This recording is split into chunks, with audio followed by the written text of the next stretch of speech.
الحمدللہ الحمدللہ رب العالمین والصلاة والسلام علی محمد الامین۔ اعوذ باللہ من الشیطان الرجیم، بسم اللہ الرحمن الرحیم۔ خواتین و حضرات، ہم آیت 82 سے سورہ نمل میں درس کی ابتدا کر رہے ہیں۔ اس سے پیچھے اللہ تعالیٰ نے اپنی ایک سنت بیان فرمائی۔ قرآن مجید میں جو اللہ تعالیٰ کے سنن بیان کیے گئے ہیں، ان میں ایک اہم ترین سنت ہدایت و ضلالت کی سنت ہے، یعنی انسان کو ہدایت کس قانون کے مطابق ملتی ہے اور لوگ گمراہ کس قاعدے سے ہوتے ہیں۔ اس سنت الہی کو مختلف اسالیب میں قرآن مجید نے جگہ جگہ بیان کیا ہے۔ یہ مقام بھی ان میں سے نہایت اہم ہے۔ اس میں پوری بات نہایت اعجاز کے ساتھ بیان فرما دی ہے۔ ہم نے پچھلی نشست میں اس کا مطالعہ کیا۔ اب اس کے بعد فرمایا ہے وَإِذَا وَقَعَ الْقَوْلُ عَلَيْهِمْ أَخْرَجْنَا لَهُمْ دَابَّةً مِّنَ الْأَرْضِ تُكَلِّمُهُمْ أَنَّ النَّاسَ كَانُوا بِآيَاتِنَا لَا يُوقِنُونَ۔ یعنی اس وقت تو صورتحال یہ ہے کہ ایک پیغمبر اللہ تعالیٰ نے بھیجا ہے، انسانوں کے اندر سے انہی کی طرح کے ایک انسان کو اٹھا دیا ہے۔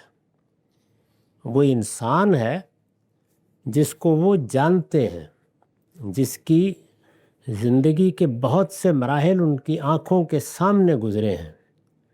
وہ ان کی زبان بولتا ہے، ان کے نفسیاتی، تاریخی اور سماجی پس منظر کے اندر کھڑا ہو کر ان سے بات کر رہا ہے۔ اس سے بڑھ کر ہماری رحمت اور ہمارا احسان کیا ہو سکتا تھا؟ لہٰذا اس وقت تو آپ پیغمبر تم انہیں سمجھا رہے ہو، لیکن جب ہماری بات ان پر پوری ہو جائے گی، وَإِذَا وَقَعَ الْقَوْلُ عَلَيْهِمْ، یعنی یہ جو قول ہے یا بات ہے جو جگہ جگہ اللہ تعالیٰ نے فرمایا ہے، اور کم و بیش اسی اسلوب میں کہ یہ ان قوموں پر بھی پوری ہوتی ہے جن کی طرف رسولوں کی بعثت ہو جاتی ہے، اور اس پورے عالم کے لیے بھی ایک دن پوری ہونی ہے۔ یعنی یہ اللہ تعالیٰ کی وہ بات ہے جو اللہ تعالیٰ نے آدم علیہ السلام کا قصہ سناتے ہوئے بیان کی ہے کہ اب میں نے تمہیں اس دنیا میں بھیج دیا ہے، میری ہدایت آئے گی، اور میری ہدایت آئے گی تو قاعدہ یہ ہے کہ جو اس کو قبول کریں گے لا خوف علیہم ولا هم یحزنون، ان کے لیے موت کے بعد نہ کوئی اندیشہ رہے گا، نہ وہ کسی چیز کا غم کریں گے۔ لیکن جن لوگوں نے مقابلہ کرنے کا فیصلہ کر لیا، ہدایت کو رد کر دیا، اس کے مقابل میں کھڑے ہو گئے، میری ہدایت کی تکذیب کر ڈالی، اسے جھٹلا دیا، ان سے پھر میں دنیا اور آخرت دونوں میں نمٹوں گا۔ تو دنیا میں اسی قول کے لحاظ سے، اللہ تعالیٰ کی اسی بات کے لحاظ سے بارہا اللہ تعالیٰ کی دینونت یا جزا و سزا برپا ہوتی رہی ہے۔ اس جزا و سزا کے بارے میں یہاں ایک بات فرمائی ہے، اور بڑی اہم بات ہے، اور وہ یہ کہ یہ آخری پیغمبر ہیں، ان کے بعد اب قیامت ہی آنی ہے۔ اللہ تعالیٰ کی جو دینونت پیغمبروں کے ذریعے سے برپا ہوتی رہی ہے، یہ اس کی تاریخ میں بھی آخری دینونت ہے جو اب دنیا میں برپا کر دی گئی ہے۔ اس لیے اس میں پہلا موقع تو یہی ہے کہ قریش مکہ، یہ بنی اسرائیل، یہ بنی اسماعیل، یہ اس پیغمبر کی بات کو مان لیں۔ یعنی ایک دعوت دی جا رہی ہے، اس وقت تو استدلال ہو رہا ہے، چیزیں سمجھائی جا رہی ہیں، بتائی جا رہی ہیں، لیکن جس وقت ہم یہ طے کر لیں گے کہ اب سمجھانے بجھانے کا وقت گزر گیا، اور وہ مرحلہ آ گیا ہے جس میں اب فیصلہ سنانا ہے، جس کو اس طرح بیان کیا ہے کہ جس وقت وہ مہلت ختم ہو جاتی ہے تو پھر قضی بینہم بالقسط، فیصلہ سنایا جاتا ہے۔ تو یہ بتایا ہے کہ اس آخری فیصلے کے لیے، یہ آخری فیصلہ ہے جو انسانی تاریخ میں سنایا جانا تھا، یعنی جس وقت یہ آیات نازل ہو رہی ہیں اس وقت تبھی یہ سنایا نہیں گیا تھا۔ تو ارشاد فرمایا کہ جب اس کا وقت آ جائے گا، جب ہماری بات ان پر پوری ہو جائے گی، تو پھر جو عنایت ہم نے فرمائی تھی پیغمبر بھیج کر، پیغمبر کو تو پھر ہم لے جائیں گے۔ اس کو دوسری جگہ اس طرح بیان کیا ہے کہ اما نری الذی نعدہم او نتوفینک، یعنی ہم وفات دے دیں گے پیغمبر کو اور پھر ہم زمین سے ایک جانور نکال کے کھڑا کریں گے کہ تم اسی کے مستحق ہو، تم پیغمبر کے مستحق ہی نہیں تھے۔ تو یہ اس کے بارے میں بتایا ہے۔ اس وقت تو اے پیغمبر تم انہیں سمجھا رہے ہو، لیکن جب ہماری بات ان پر پوری ہو جائے گی تو ہم ان کے لیے زمین سے کوئی جانور نکال کھڑا کریں گے جو انہیں بتائے گا کہ لوگ ہماری آیتوں پر یقین نہیں رکھتے تھے، سو اب وہ قہر الہی بن کر سامنے آ گئی۔ یعنی پھر نتیجے کی منادی وہ کرے گا، جیسے دنیا کے لیے سور اسرافیل پھونکیں گے، ان کے لیے پھر وہ جانور نکل کر سور پھونکے گا۔ تو یہ ہوگا اس کے بعد۔ اس میں جو یہ الفاظ آئے ہیں کہ وہ بتائے گا ان کو، تو یہ دونوں پہلو ہیں، یعنی یہ کہ کیا اس کو زبان عطا ہو جائے گی، لازم نہیں ہے، وہ اپنے وجود سے بتا دے گا، گویا اس کا وجود ہی حقائق کو واضح کر دے گا۔ میں نے لکھا ہے یعنی اپنے وجود سے یہ حقائق واضح کر دے گا۔ کب؟ یعنی حجت پوری ہو جائے گی اور فیصلے کا وقت آ جائے گا۔ آیت میں اس کے لیے تکلمہم کا لفظ آیا ہے، یہ اسی مفہوم میں ہے جس مفہوم میں یہ سورہ روم کی آیت 35 میں ہے۔ یہ اس لیے ہوگا، یعنی کیوں کرے گا اللہ تعالیٰ یہ اس لیے ہوگا کہ جو لوگ خدا کے آخری پیغمبر کی بات بھی سننے کے لیے تیار نہ ہو، یعنی اس سے پہلے ایک سلسلہ پیغمبروں کا رہا، ایک روایت بنی، ہدایت نے بہت سے مراحل میں انسانوں تک اپنی بات پہنچائی، اب آخری پیغمبر ہے۔ تو جو لوگ خدا کے آخری پیغمبر کی بات بھی سننے کے لیے تیار نہ ہوں، ان پر پھر جانوروں ہی کو گواہی دینی چاہیے، یعنی وہ بھی جانور ہیں، اولئک کالانعام، اور جو جانور ہیں پھر کوئی جانور ہی آخری قہر کی منادی کرے گا آ کر۔ تاہم اس کی نوبت نہیں آئی، یعنی یہ جو فرمایا گیا تھا نہ اس کی نوبت آئی، اور نوبت اس لیے نہیں آئی کہ ضرورت پیش نہیں آئی۔ اللہ تعالیٰ نے قریش کو توفیق دی اور وہ بتدریج ایمان لاتے چلے گئے، یعنی ان کے ہاں ایمان لانے کا عمل مکہ ہی سے شروع ہو گیا تھا، لیکن پھر بڑے پیمانے پر ہوا، جس کو قرآن مجید نے اس طرح بیان کیا ہے کہ یدخلون فی دین اللہ افواجا، وہ فوج در فوج اللہ کے دین میں داخل ہو گئے۔ اس کے باوجود کہ ایک زمانہ ایسا تھا جس کو عام الوفود کہا جاتا ہے، اس میں عرب کے مختلف علاقوں سے وفود بنا کر لوگ آ رہے تھے اور ایمان لاتے جا رہے تھے۔ پھر 50 دن کی وہ آخری مہلت دی گئی، جس میں یہ اعلان کر دیا گیا کہ فیضن سلخ الاشہر الحرم، یعنی عذاب کی منادی کر دی گئی ہے، اس کے لیے 50 دن ہیں، یہ جب مکمل ہو جائیں گے تو تازیانہ برسا دیا جائے گا۔ اس میں اللہ تعالیٰ نے بڑے پیمانے پر لوگوں کو ہدایت کی توفیق دی، اور شاید ہی کوئی آدمی رہ گیا جو ایمان نہیں لایا، تو اس وجہ سے اس کی نوبت نہیں آئی۔ تاہم اس کی نوبت نہیں آئی اس لیے کہ قریش کے بیشتر لوگ رسول اللہ صلی اللہ علیہ وسلم پر ایمان لے آئے۔ روایتوں سے معلوم ہوتا ہے، یعنی یہ تو قرآن کا بیان تھا، اور یہ اسی بعثت کے نتیجے کے طور پر اللہ تعالیٰ نے تحدید فرمائی ہے۔ روایتوں سے معلوم ہوتا ہے کہ آخری زمانے میں بھی لوگوں کے ساتھ اسی طرح کا معاملہ ہوگا، یعنی خدا کی جو آخری دینونت زمین پر برپا ہوئی، اس میں بھی آخری نشانی کے طور پر اس کا ذکر کیا گیا ہے۔ اور روایتوں میں جو قیامت کی نشانیاں بیان ہوئے ہیں، ان میں بھی اس دابہ کا ذکر آیا ہے۔ روایتوں سے معلوم ہوتا ہے کہ آخری زمانے میں بھی لوگوں کے ساتھ اسی طرح کا معاملہ ہوگا، اور ان پر گواہی کے لیے، یعنی آخر میں جو تنبیہ ہوگی، بڑی تنبیہ، اور ان پر گواہی کے لیے اسی نوعیت کا ایک دابۃ الارض نکال کھڑا کیا جائے گا، اور وہ بھی گویا اپنے وجود سے اس بات کی گواہی دے دے گا کہ یہ لوگ اللہ کی آیتوں پر ایمان لانے کے شرف کو نہیں حاصل کر سکے۔ یعنی انسان کی حیثیت سے تو ان کا شرف یہ تھا کہ اللہ کی آیتیں سنتے، یہ استدلال کو سمجھتے، یہ دعوت کو قبول کرتے، لیکن جب یہ اس کے لیے تیار نہیں ہوئے تو اب اللہ کے قہر کے مستحق ہو گئے ہیں، اور قہر کے لیے پیغمبر کیوں کھڑے ہوں، اب جانور ہی ان پر گواہی دیں گے۔ اس سیاق میں یہ بات بیان کی گئی ہے۔ ارشاد فرمایا ہے وَإِذَا وَقَعَ الْقَوْلُ عَلَيْهِمْ أَخْرَجْنَا لَهُمْ دَابَّةً مِّنَ الْأَرْضِ تُكَلِّمُهُمْ أَنَّ النَّاسَ كَانُوا بِآيَاتِنَا لَا يُوقِنُونَ۔ اس وقت تو اے پیغمبر تم انہیں سمجھا رہے ہو، لیکن جب ہماری بات ان پر پوری ہو جائے گی تو ہم ان کے لیے زمین سے کوئی جانور نکال کھڑا کریں گے جو انہیں بتائے گا کہ لوگ ہماری آیتوں پر یقین نہیں رکھتے تھے، سو اب وہ قہر الہی بن کر سامنے آ گئی ہیں۔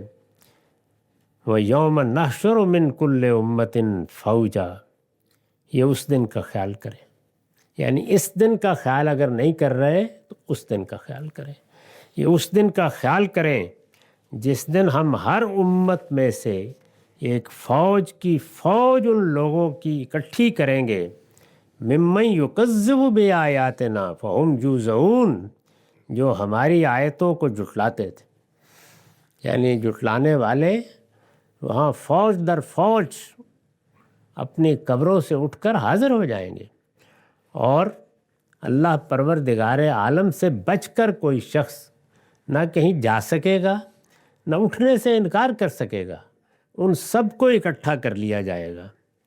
ہماری آیتوں کو جھٹلانے والے سب کے سب وہاں پر دست بستہ حاضر ہو جائیں گے۔ فرمایا فہم یوزعون، پھر ان کی درجہ بندی کی جائے گی، جس طرح قرآن مجید نے سورہ واقعہ میں یہ بیان کیا ہے کہ کنتم ازواجا ثلاثہ، یعنی لوگ اٹھیں گے تو ویسے تو یہ کہا گیا ہے کہ وہ اپنی قبروں سے نکل کے گویا سامنے ہدف مقرر کیا گیا اس کی طرف بھاگ پڑیں گے، لیکن پھر آہستہ آہستہ ٹھہراؤ پیدا ہوگا اور لوگوں کو ان کے گروہوں کے لحاظ سے بانٹ دیا جائے گا۔ سابقون الگ ہو جائیں گے، اصحاب الیمین الگ ہو جائیں گے، اصحاب الشمال الگ ہو جائیں گے، تو وہاں یہ ایک عمومی تقسیم بیان کی ہے۔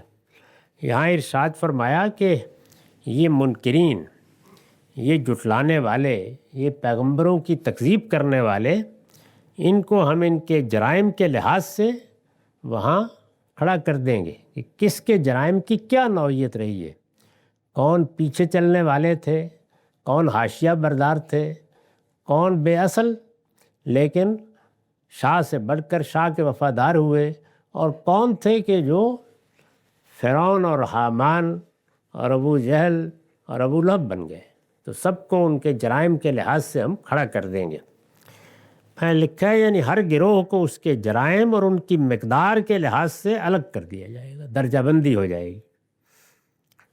حتی اذا جاؤ وقال اکذبتم بآیاتی ولم تحیطوا بہا علما ماذا کنتم تعملون، یہاں تک کہ جب وہ اکٹھے ہو کر آ جائیں گے، یعنی درجہ بندی کے ساتھ صفیں باندھے ہوئے اکٹھے ہو کر آ جائیں گے، تو خدا پوچھے گا، پھر سوال کیا جائے گا کہ کیا تم نے میری آیتوں کو جھٹلا دیا، یعنی میری آیتوں کو، اپنے پروردگار کی آیتوں کو۔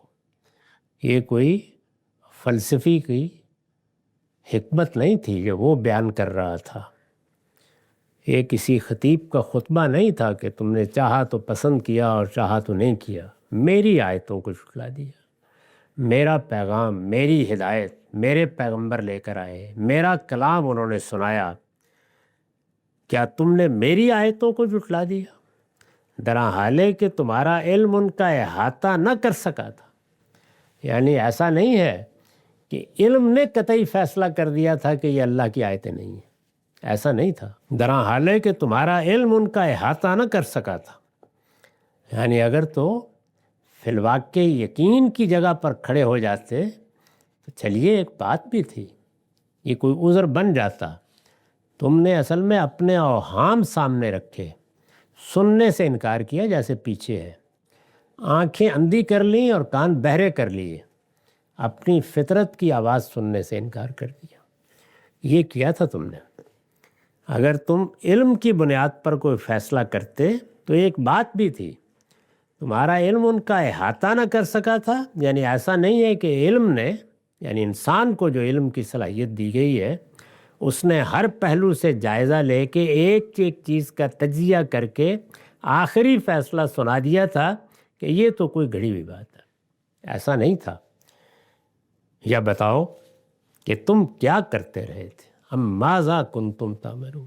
یعنی یہ تو واقعہ ہے جو بیان کر دیا، تو پھر اب ہم تمہاری بات سن لیتے ہیں، کوئی عذر ہے تو پیش کرو، کیا کرتے رہے تھے۔ میں نے لکھا ہے مطلب یہ ہے کہ کائنات کے تمام اسرار تم پر کھل گئے ہوتے اور تم انکار کر دیتے تو کوئی بات بھی تھی۔ یعنی علم اگر احاطہ علم تک چلا جاتا تو پھر کوئی عذر بن جاتا۔ مطلب یہ ہے کہ کائنات کے تمام اسرار تم پر کھل گئے ہوتے اور تم انکار کر دیتے تو کوئی بات بھی تھی، لیکن تم نے تو خزف ریزوں سے حرام کو ڈھانے کی کوشش کی ہے۔ یعنی کبھی اپنے دلائل دیکھو، کبھی اپنے شکوک کا جائزہ لو، کبھی وہ سوالات ترتیب دے کے ان کا وزن کرنے کی کوشش کرو جو تم اس کلام کا انکار کرنے کے لیے پیش فرماتے ہو۔ ذرا ایک نظر ڈالو اور دیانتداری کے ساتھ دیکھو، کیا فی الواقع تم نے وہ سب چیزیں طے کر لی تھیں، علم کے سب مراحل ختم ہو گئے تھے، معاملہ ہر لحاظ سے واضح ہو گیا تھا۔ بڑی خوبصورت تعبیر ہے، تمہارا علم ان کا احاطہ نہ کر سکا تھا۔ یعنی کسی نے وہ 2 قدم چل لیے، 10 قدم چل لیے، میری کائنات، میری نشانیاں، میری آیات، میری بنائی ہوئی تاریخ، میری نعمتیں، خود تمہارا اپنا وجود، اس میں دی گئی صلاحیتیں، اس میں ودیعت کیے گئے الہامات، کیا چیز ہے کہ جو تمہیں ہم نے نہیں عطا کی تھی، ان سب کا احاطہ کر لیا تھا تم نے، ان میں سے ایک ایک چیز کا تجزیہ کر کے پھر تم اس رائے پر پہنچے تھے۔ مطلب یہ ہے کہ کائنات کے تمام اسرار تم پر کھل گئے ہوتے اور تم انکار کر دیتے تو کوئی بات بھی تھی، لیکن تم نے تو خزف ریزوں سے حرام کو ڈھانے کی کوشش کی ہے۔ دور حاضر کے سائنسدانوں کے لیے بھی اس میں بڑی تنبیہ ہے، جو مادے میں کار فرما چند قوانین سے واقف ہو کر اسی طرح کی جسارت کر رہے ہیں، چند قوانین سے واقف ہو کر۔ درا حال ہے کہ ابھی نوری سالوں کے فاصلوں تک پھیلی ہوئی ایک عظیم کائنات اور خود ان کے اندر ایک جہان کبیر ان کے مطالعے کے لیے پڑا ہوا ہے۔ یعنی احاطہ تو بہت بڑی بات ہے، ابھی تو آپ نے راہ میں 2 قدم بھی نہیں اٹھائے اور کس اصرار کے ساتھ اور کس تکبر کے ساتھ اور کس الہا کے ساتھ اللہ کی آیات کا انکار کر رہے ہو۔ حتی اذا جاؤ وقال اکذبتم بآیاتی ولم تحیطوا بہا علما ام ماذا کنتم تعملون۔ خدا پوچھے گا جب وہ اکٹھے ہو کر آ جائیں گے تو اس کائنات کا پروردگار پوچھے گا کہ کیا تم نے میری آیتوں کو جھٹلا دیا، درا حال ہے کہ تمہارا علم ان کا احاطہ نہ کر سکا تھا، یا بتاؤ کہ تم کیا کرتے رہے تھے۔ وَوَقَعَ الْقَوْلُ عَلَيْهِمْ بِمَا ظَلَمُوا فَهُمْ لَا يَنْطِقُونَ۔ سو ان پر بات پوری ہو جائے گی، بات پوری ہو جائے گی یعنی فیصلہ صادر ہو جائے گا، یعنی خدا کا فیصلہ صادر ہو جائے گا کہ انہیں اب جہنم میں جھونک دیا جائے، فیصلہ سنا دیا جائے گا۔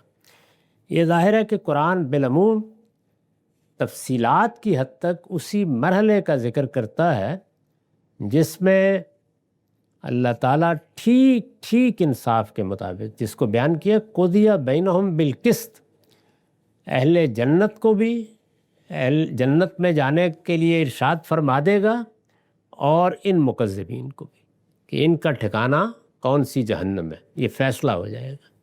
اس فیصلے میں کوئی چیز پیش نظر نہیں رکھی جائے گی سوائے اس کے کہ کسی کا عذر مسموع ہو جائے۔ اسی کا یہاں ذکر بھی کیا ہے کہ تمہارے پاس کوئی عذر نہیں ہے، لہٰذا میرٹ پر فیصلہ سنا لیا گیا ہے، اس لیے جہاں جانا ہے جاؤ۔ وَوَقَلْ قَوْلُ عَلَيْهِمْ، سون پر بات پوری ہو جائے گی۔ کیوں؟ اس لیے کہ انہوں نے اپنی جانوں پر ظلم کیا۔ یہ میں عرض کر چکا ہوں کہ قرآن مجید میں اور قرآن کی زبان میں ظالم کا لفظ جس طرح ظالم لغیرہ کے لیے آتا ہے، اسی طرح ظالم لنفسہ کے لیے بھی آتا ہے۔ اور بالعموم جب قرآن مجید شرک کا ذکر کرتا ہے، کفر کا ذکر کرتا ہے، بدعت کا ذکر کرتا ہے، تو اس میں انسان کسی دوسرے پر ظلم نہیں کرتا۔ قرآن کی تعبیر کے مطابق یہ ظلم وہ اپنے اوپر کرتا ہے، تو اس لحاظ سے وہ ظالم لنفسہ ہی ہوتا ہے۔ یہاں بھی اسی معنی میں ہے، سو ان پر بات پوری ہو جائے گی اس لیے کہ انہوں نے اپنی جان پر ظلم کیا۔ فہم لا ینطقون، پھر وہ کچھ بول نہ سکیں گے۔ یعنی یہ وہ مرحلہ ہے جس میں نہ عذر پیش کرنے کی گنجائش ہوگی، نہ کوئی بات بنا سکے گا، فیصلہ صادر ہو جائے گا اور اس میں بتا دیا جائے گا کہ تم نے کیا کیا، تمہارے جرائم کی نوعیت کیا ہے، اور اب تمہارے سامنے کیا دنیا آ گئی ہے۔ پھر وہ کچھ بول نہ سکیں گے۔ یہاں تک پہنچنے کے بعد وہ آخری درجے میں حجت پوری کر دی گئی ہے۔ یہاں تک پہنچنے کے بعد اپنے طریقے کے مطابق قرآن مجید نے پھر ایک مرتبہ دعوت کا اسلوب اختیار کیا ہے۔ أَلَمْ يَرَوْا أَنَّا جَعَلْنَا اللَّيْلَ لِيَسْكُنُوا فِيهِ وَالنَّهَارَ مُبْصِرًا إِنَّ فِي ذَلِكَ لَآيَاتٍ لِقَوْمٍ يُؤْمِنُونَ۔ تنبیہ کی جا رہی ہے، ان کو نشانیاں مانگتے ہیں، اور بالعموم جب وہ نشانیاں مانگتے تھے تو وہ عذاب کی نشانی مانگ رہے ہوتے تھے۔ اس پر پیچھے بہت بلیغ تبصرے بھی فرمائے ہیں۔ یہ نشانیاں مانگتے ہیں، کیا انہوں نے دیکھا نہیں کہ ہم نے رات کو تاریک بنایا، جعلنا اللیل لیسکنوا فیہ، ہم نے رات کو تاریک بنایا کہ اس میں آرام کریں، والنہار مبصرا، اور دن کو روشن کر دیا کہ اس میں کام کریں۔ یعنی یہ جو نظم ہم نے قائم کر دیا ہے، کیا ادنا درجے میں اس نظم میں اور اپنے وجود میں تم کوئی بے آہنگی دیکھتے ہو؟ یعنی ایک ایک چیز معلوم ہوتا ہے کہ آفاق میں تمہارے لیے اس ترتیب میں رکھی گئی ہے، اور خود تمہارے وجود میں جو داعیات ہیں، جو ضرورتیں ہیں، ان کا ایک ایک جگہ لحاظ رکھا گیا ہے۔ یہ حقیقت میں وہ نظم عالم ہے کہ یہ کس طریقے سے داعیات میں اور ان کے جواب میں، عمل میں اور رد عمل میں، ضرورت میں اور اس احتیاج کو پورا کرنے میں آفاق و انفس کا باہمی تعلق دکھاتا ہے۔ اس لحاظ سے قرآن مجید ان کو نشانیاں کہتے ہیں۔ کیا انہوں نے دیکھا نہیں کہ ہم نے رات کو تاریک بنایا کہ آرام کریں، اور دن کو روشن کر دیا کہ اس میں کام کریں؟ ان فی ذالک لآیات لقوم یؤمنون، تم کیا نشانیاں مانگتے ہو؟ حقیقت یہ ہے کہ اس میں ان لوگوں کے لیے بہت نشانیاں ہیں جو ماننا چاہیں۔ جو پیچھے بات فرمائی تھی اس سے مربوط کر دیا اس دعوت کو۔ یعنی اصلی چیز کیا ہے؟ ماننے کا داعیہ، سمجھنے کی تیاری، بات سننے کی آمادگی۔ وہ اگر نہیں ہے تو کوئی بات نہیں سمجھائی جا سکتی۔ یہ جو نشانی پیش کی ہے کہ رات کو تاریک بنایا کہ اس میں آرام کریں، اور دن کو روشن کر دیا کہ اس میں کام کریں، اس پر میں نے لکھا ہے آیت کے پہلے فقرے میں مظلمہ اور دوسرے میں لتعملوا، یا اس کے ہم معنی الفاظ عربیت کے اسلوب کے مطابق حذف کر دیے گئے ہیں۔ یہ قرآن مجید میں عام اسلوب ہے۔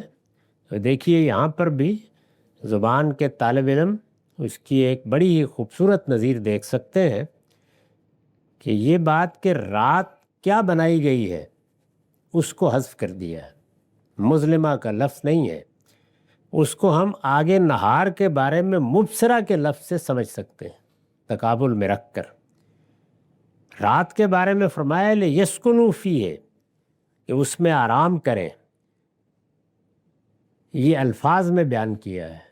دن کے بارے میں یہ بات کہ اس کو ہم نے روشن کر دیا، وہ الفاظ میں ہے، لیکن کس لیے اس کو لفظوں میں بیان نہیں کیا۔ تو مقابل میں کہ اس میں آرام کریں، اس میں کام کریں، تو اس کو خود سمجھ لیا جاتا ہے۔ آیت کے پہلے فقرے میں مظلمن اور دوسرے میں لتعملوا، یا اس کے ہم معنی الفاظ عربیت کے اسلوب کے مطابق حذف کر دیے گئے ہیں، ہم نے ترجمے میں انہیں کھول دیا ہے۔ مطلب یہ ہے کہ شب و روز کی گردشی کو دیکھو، یعنی یہ تو وہ چیز ہے جو تمہارا احاطہ کیے ہوئے ہے، اس کے لیے تو بہت آنکھیں کھولنے کی ضرورت بھی نہیں ہے، کوئی سفر کر کے ایران توران جانے کی بھی ضرورت نہیں ہے، کوئی سائنس کے بڑے بڑے صحیفے کھولنے کی بھی ضرورت نہیں ہے، ذرا اپنے گرد و پیش ہی نگاہ ڈال لو۔ مطلب یہ ہے کہ شب و روز کی گردشی کو دیکھو کہ کیسی حکمت، معنویت اور منصوبہ بندی اس میں علانیہ نظر آ رہی ہے۔ اللہ تعالیٰ جن نشانیوں کی طرف توجہ دلاتے ہیں، وہ نشانیاں کیا فی الواقع اسی طرح ہیں جس پہلو سے ان کو بیان کیا جا رہا ہے؟ یعنی اگر خلق ہے اور خلق ارادی ہے اور اس میں اللہ تعالیٰ کے علم، قدرت اور اس کی حکمت کا ظہور ہوا ہے، تو اس کے لیے کسی استدلال کی ضرورت ہے؟ انسان کو جو اشیاء پر حکم لگانے کی صلاحیت دے کر پیدا کیا گیا ہے، وہی یہ فیصلہ کر لیتی ہے۔ یعنی اس کے لیے کسی سائنسدان، کسی حکیم اور کسی فلسفی کے استدلال یا رہنمائی کی ضرورت نہیں ہوتی، یہ وجودی حقائق ہے۔ کیسی حکمت، معنویت اور منصوبہ بندی اس میں علانیہ نظر آ رہی ہے، یعنی وہ کسی استدلال کی یا کسی کے توجہ دلانے کی محتاج نہیں ہے۔ پھر یہ دونوں، یعنی یہ رات اور دن، پھر یہ دونوں موت و حیات کی تمثیل بھی ہیں۔ یعنی ایک طرف سے یہ ہماری اس زندگی کا احاطہ کیے ہوئے ہیں، اور دوسری جانب دونوں آ کر زندگی اور موت کو بار بار پیش کرتے ہیں۔ یعنی جب ہم سوتے ہیں تو مر جاتے ہیں، اٹھتے ہیں تو زندگی شروع ہو جاتی ہے۔ تو یوم النشور بھی ہر دن آتا ہے اور موت بھی ہر رات آتی ہے۔ پھر یہ دونوں موت و حیات کی تمثیل میں ہے۔ چنانچہ دیکھ لو ہر روز کس پابندی کے ساتھ ایک یوم النشور کی یاد دہانی کر رہے ہیں، قیامت کی یاد دہانی کر رہے ہیں، اس اٹھنے والے دن کے بارے میں بتا رہے ہیں تم کو۔ یعنی یہی سوال ہے کہ میں مر جاؤں گا تو کیسے زندہ ہوگا؟ ایسے ہی جیسے سو جاتے اور اٹھ جاتے۔ تو روز تمہیں یہ دکھا دیا جاتا ہے۔ چنانچہ قرآن مجید نے اس بات کو ایک جگہ پر انہی لفظوں میں ادا کر دیا۔ کیا اس کے بعد بھی حشر و نشر اور قیامت کے بارے میں کوئی شبہ باقی رہ جاتا ہے؟ یعنی یہ نشانیاں تو تمہارے گرد و پیش میں بکھری ہوئی ہیں، آخر کس طرح ان کو نظر انداز کر دیتے ہو؟ یہ درمیان میں توجہ دلائی، اور اس کے بعد پیچھے اس دینونت کا ذکر تھا جس کا نتیجہ مخاطبین کے لیے نکلنے والا ہے۔ اب قیامت کی منادی شروع کر دی۔ اس کا ہم اگلی نشست میں مطالعہ کریں گے۔ ہمارا وقت ختم ہو گیا۔ اقول قولی ھذا واستغفر اللہ لی۔